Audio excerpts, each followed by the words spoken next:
remember my childhood, I was always very creative, aware of the world's injustice at a very young age. And so I wanted to combine both worlds, a creative world and trying to foster change with my creativity. I'm Linda Mai Phung. Since 14 years, I'm a sustainable fashion designer. I've founded and run 2 ethical fashion brands in France and in Vietnam. Since 2020, I run my own sustainable fashion studio, so I consult for brands and entrepreneurs.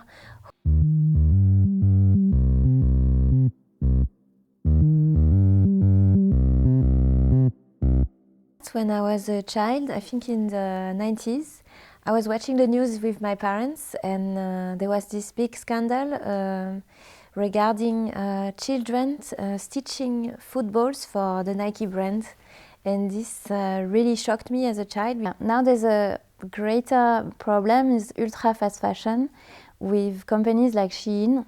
Because of this marketing power and also the affordability of the clothes, it makes us addicted, as we could be addicted to sugar or Coca-Cola or cigarettes. Make us feel, the public, that we should buy more in order to be happier in life.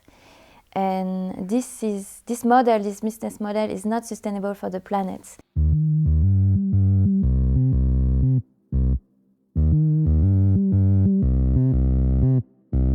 I have a Vietnamese cultural background. Both of my parents are Vietnamese.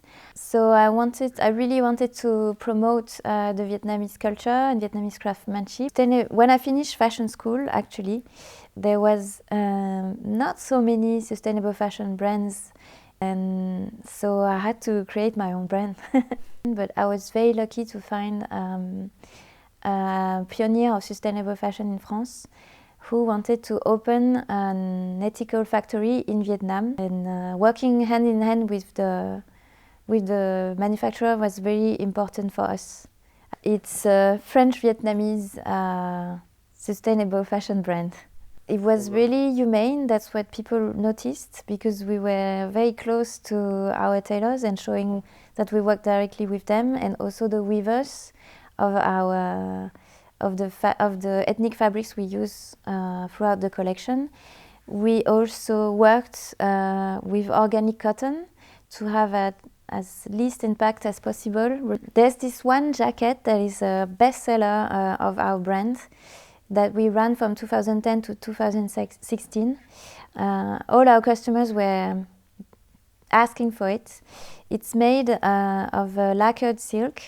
It's very rare and artisanal technique of making silk in Vietnam.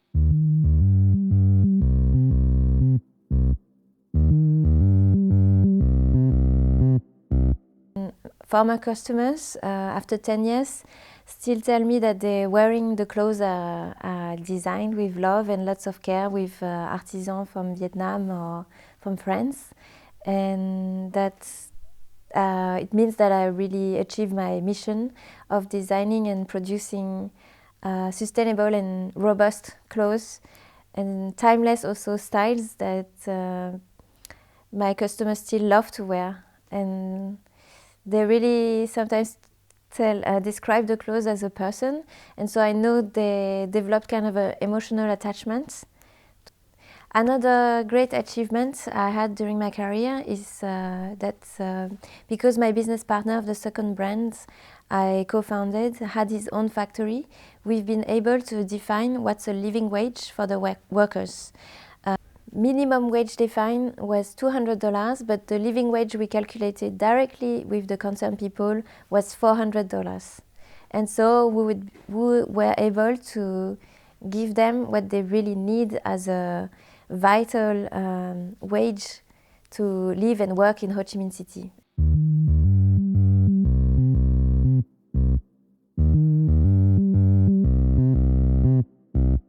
Slow fashion and sustainable fashion should be part of a circular economy. I don't think it's expensive, and there are actually many alternatives than consuming sustainable fashion, such as shopping second-hand, switching your wardrobe with your friends or with your family, which I did a lot with my family before when we lived together. And also get creative, like with what you already have in your wardrobe. Try to keep it as long as possible.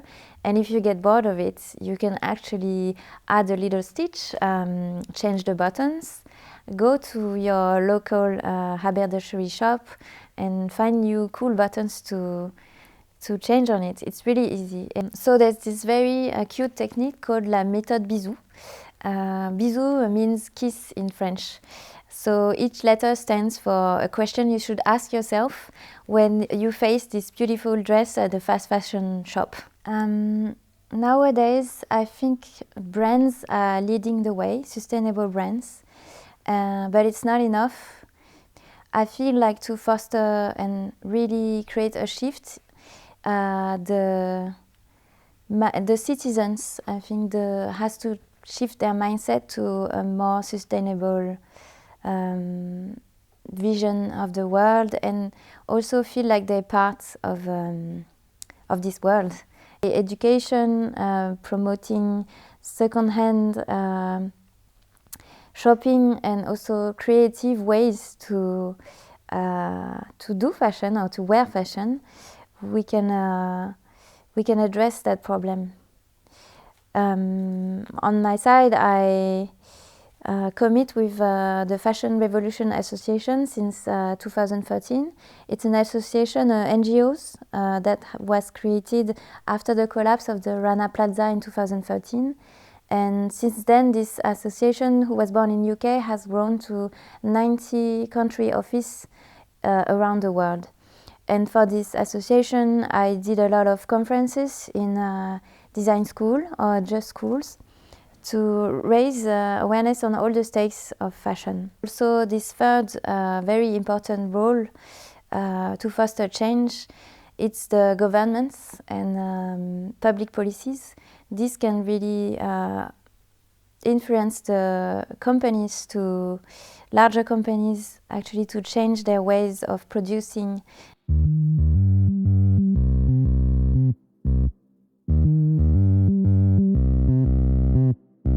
It's a crisis, but to me it's a transition to something better, and I have the hope that it will get better, because more and more people are aware, and of course it's overwhelming to be aware and to understand all the stakes, all the environmental problems at the moment. But we have been resilient, all of us in this planet, for the past 3 years, and we're building something new.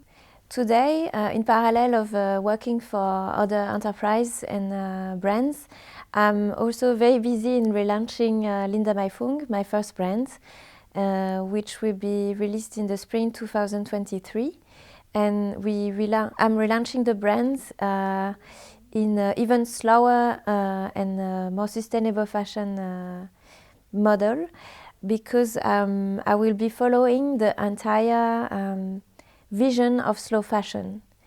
Beforehand, we were designing about 60 pieces per collection, and this time we actually involving the customer from the beginning of the design of the collection, and asking them to vote for their favorite pieces from the past collections. I'm doing this because a lot of former customers asked me to re-edit some of the pieces we had in our collection. I also do it because I want to prove that slow fashion can be a profitable business model, and that we don't have also to release like 24 collections per year, but only dropping 1 to 2 pieces per month or per trimester is also a viable way to sustain a fashion company.